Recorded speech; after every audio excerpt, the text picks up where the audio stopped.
வணக்க மக்களே, இன்றைக்கி நம்ம என்ன பார்க்க போகிறோம்னா T20 உலகக்கோப்பையின் இந்திய அணி அறிவிப்பு. பிசிசிஐ வைத்த ட்விஸ்ட். அதாவது ஐசிசி T20 உலகக்கோப்பை கிரிக்கெட் தொடர் வருகின்ற ஜூன் 1ஆம் தேதி தொடங்கி 29ஆம் தேதி வரை வெஸ்ட் இண்டீஸ் மற்றும் அமெரிக்காவில் நடைபெற உள்ளது. இந்த தொடரில் முன் எப்போதும் இல்லாத வகையில் 20 அணிகள் பங்கேற்க உள்ளது. இந்திய அணி கடந்த 2013ஆம் ஆண்டுக்கு பிறகு இதுவரை எந்த ஒரு ஐசிசி கோப்பையையும் வெல்லவில்லை. இதனால் விராட் கோலி, ரோஹித் சர்மா ஆகியோருக்கு இந்த T20 உலகக்கோப்பை தான் கடைசி வாய்ப்பாக இருக்கும் என்றும் நம்பப்படுகிறது. இதனால் இந்த முறை T20 உலகக்கோப்பையை இந்தியா வெல்லும் என்று தான் ரசிகர்களுக்கு சத்தியம் செய்கிறேன் என்று பிசிசிஐ செயலர் ஜெய்ஷா கூறியிருந்தது ரசிகர்கள் மத்தியில் மேலும் எதிர்பார்ப்பை ஏற்படுத்தியுள்ளது. இந்த நிலையில் தான் எந்த வீரர்கள் T20 உலகக்கோப்பைக்கு தேர்வு செய்யப்படும் வாய்ப்புகளை பெறுவார்கள் என்ற ஒரு பட்டியலையும் தற்போது தேர்வுக்குழு வெளியிட்டுள்ளது. அந்த வீரர்களை IPL தொடரில் கண்காணித்து 15 பேர் கொண்ட அணியாக அதனை மாற்ற பிசிசிஐ திட்டம் தீட்டி வருகிறது. இந்த உத்தேச அணிகள் கேப்டன் ரோஹித் சர்மா, விராட் கோலி, பும்ரா மற்றும் ஜடேஜா ஆகியோர் இருக்கிறார்கள்.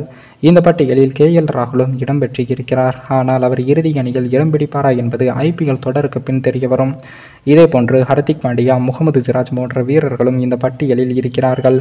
முகமது சமிக்கு அறுவை சிகிச்சை மேற்கொண்டு இருப்பதால் அவர் இந்த தொடரில் விளையாடுவது கேள்விக்குறிதான். இதேபோன்று ரிஷப் பந்தின் பெயரும் உத்தேச பட்டியலில் இருப்பதாக தகவல்கள் வெளியாகியுள்ளது.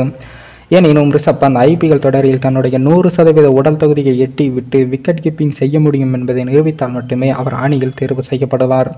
மேலும் தற்போது காயத்தில் இருக்கும் சூரியகுமார் யாதவ் இந்த உத்தேச பட்டியலில் இருக்கிறார். டெஸ்ட் கிரிக்கெட்டில் அபாரமாக விளையாடும் ஜெய்ஸ்வால், அக்சர் பட்டேல், குல்தீப் யாதவும் இந்த பட்டியலில் உள்ளார்கள். இதேபோன்று T20 கிரிக்கெட்டில் அபாரமாக விளையாடி வரும் ரிங் சிங், திலக் வர்மா, ருத்ராஜ் கைவாட், சர்துல் தாக்கூர், சிவம் தூபே, ரவி பிஷ்னாய், ஜிதேஷ் சர்மா, வாஷிங்டன் சுந்தர், ஆவேஸ் கான், சஞ்சு சாம்சன் போன்ற வீரர்களும் இந்த பட்டியலில் இடம்பெற்றிருப்பதாகவும் தகவல்கள் வெளியாகியுள்ளது. இந்த வீரர்களின் செயல்பாடு மற்றும் உடல் தகுதியை பிசிசிஐ தீவிரமாக கண்காணிக்கும் என்றும், இதேபோன்று உத்தேச பட்டியலில் உள்ள அனைத்து வீரர்களுக்குமே 2024 மற்றும் 25ஆம் ஆண்டுக்கான ஊதிய ஒப்பந்தம் வழங்கப்பட்டிருக்கிறது என்பதும் குறிப்பிடத்தக்கது. மேலும் இந்த வீடியோ ஏதோ ஒரு விதத்தில் உங்களுக்கு பிடித்திருக்கும் என்று நினைக்கிறேன். நம்ம சேனலுக்கு புதிதாக வீடியோ பார்க்கிறீர்கள் என்றால் மறக்காமல் சப்ஸ்கிரைபர் செய்துவிட்டு பாருங்கள். இன்னொரு வீடியோவில் சந்திக்கும் வரை நான் உங்கள் தமிழ்.